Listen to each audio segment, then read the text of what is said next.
ಪಂಚ ಗ್ಯಾರಂಟಿ ಯೋಜನೆಗಳನ್ನು ಸರ್ಕಾರಕ್ಕೆ ಸರಿದೂಗಿಸ್ಕೊಂಡು ಹೋಗೋದೇ ದೊಡ್ಡ ಸವಾಲಿನ ಕೆಲಸ ಆಗಿದೆ. ಹೀಗಾಗಿ ಆರ್ಥಿಕ ಬೊಕ್ಕಸಕ್ಕೆ ವಿಪರೀತವಾಗಿ ನಷ್ಟವಾಗಿದೆ ಅನ್ನೋದು ಓಪನ್ ಸೀಕ್ರೆಟ್. ಸದ್ಯ ಇದೀಗ ಭೀಮಾ ಏತ ನೀರಾವರಿ ವಿದ್ಯುತ್ ಬಿಲ್ ಕಟ್ಟೋದಕ್ಕೂ ಕೂಡ ಸರ್ಕಾರ ಪರದಾಡ್ತಾ ಇದೆ.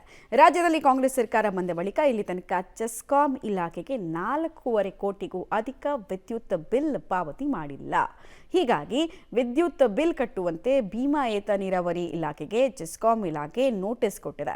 ನಾವು ಕೂಡ ಬೇರೆ ಕಡೆಯಿಂದ ವಿದ್ಯುತ್ ಖರೀದಿ ಮಾಡಿ ಗ್ರಾಹಕರಿಗೆ ಕೊಡಬೇಕಾಗತ್ತೆ, ಆದರೆ ಇಷ್ಟು ದೊಡ್ಡ ಮೊತ್ತದ ಬಾಕಿ ಬಿಲ್ ಉಳಿಸ್ಕೊಂಡ್ರೆ ನಮ್ಮ ಇಲಾಖೆಗೆ ಆರ್ಥಿಕ ಸಂಕಷ್ಟ ಎದುರಾಗುತ್ತೆ. ಹೀಗಾಗಿ ಬಿಲ್ ಕಟ್ಟಿಲ್ಲ, ವಿದ್ಯುತ್ ಕಡಿತ ಮಾಡೋದಾಗಿ ಭೀಮಾ ಏತ ನೀರಾವರಿ ಇಲಾಖೆಗೆ ಚೆಸ್ಕಾಂ ಅಧಿಕಾರಿಗಳು ಎಚ್ಚರಿಕೆಯನ್ನು ಕೊಟ್ಟಿದ್ದಾರೆ. ಒಟ್ಟು 5.52 ಕೋಟಿಯಲ್ಲಿ ನೀರಾವರಿ ಇಲಾಖೆ ಇತ್ತೀಚೆಗೆ ಬರೀ 80 ಲಕ್ಷ ಹಣವನ್ನು ಪಾವತಿ ಮಾಡಿದೆ.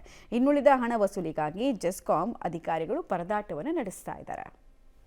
ಸರ್ಕಾರ ನೋಡಿದ್ರೆ ನಮ್ಮ ಆರ್ಥಿಕ ಸ್ಥಿತಿ ಅತ್ಯದ್ಭುತವಾಗಿದೆ, ನಾವೇ ಇನ್ನೊಬ್ಬರಿಗೆ ಸಾಲ ಕೊಡೋ ಥರ ಇದ್ದೀವಿ ಅಂತ ಹೇಳ್ಕೊಂಡು ಓಡಾಡ್ತಾರೆ ಸರ್ಕಾರದ ಸಚಿವರುಗಳು. ಬಟ್ ರಿಯಾಲಿಟಿ ಏನಪ್ಪ ಅಂತ ಹೇಳಿದ್ರೆ, ಒಂದು ಕರೆಂಟ್ ಬಿಲ್ ಕಟ್ಟೋದಕ್ಕೂ ಕೂಡ ದುಡ್ಡಿಲ್ಲ ಅಂತ, ನೌಕರರಿಗೆ ಸಂಬಳ ಇಲ್ಲ, ಕರೆಂಟ್ ಬಿಲ್ ಇಲ್ಲ, ಅಟ್ಲೀಸ್ಟ್ ಈ ಗ್ಯಾರಂಟಿ ಯೋಜನೆಗಳು ಸರಿಯಾಗಿ ತಲುಪ್ತಾ ಇದೆಯಾ ಅದು ಇಲ್ಲ. ಪ್ರಾಪರ್ ಪ್ಲಾನಿಂಗ್ ಅನ್ನೋದು ಝೀರೋ ಆಗಿದೆ ಈ ಕಾಂಗ್ರೆಸ್ನ ಗೌರ್ಮೆಂಟ್ನಲ್ಲಿ ಅನ್ನೋದು ಬಹಳ ಸ್ಪಷ್ಟವಾಗ್ತಾ ಇದೆ.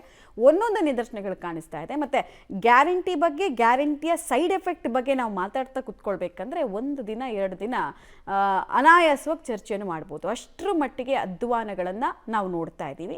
ಈಗ ಈ ಚೆಸ್ಕಾಮಲ್ಲಿ ಈ ಸಾಮಾನ್ಯವಾಗಿ ವಿದ್ಯುತ್ ಕಂಪ್ನಿಗಳು ಹೆಂಗೆ ಕೆಲಸ ಮಾಡುತ್ತೆ ಅಂತ ಹೇಳಿದ್ರೆ, ಒಂದು ವಿದ್ಯುತ್ ಜನರೇಟರ್ ಕಂಪನಿ ಅಂತ ಇರುತ್ತೆ, ಡಿಸ್ಟ್ರಿಬ್ಯೂಟರ್ ಕಂಪನಿ ಅಂತ ಇರುತ್ತೆ. ಸೊ ಇವರಿಬ್ಬರ ಒಡಂಬಡಿಕೆಯಿಂದ ವಿದ್ಯುತ್ ಪೂರೈಕೆ ಆಗೋದು.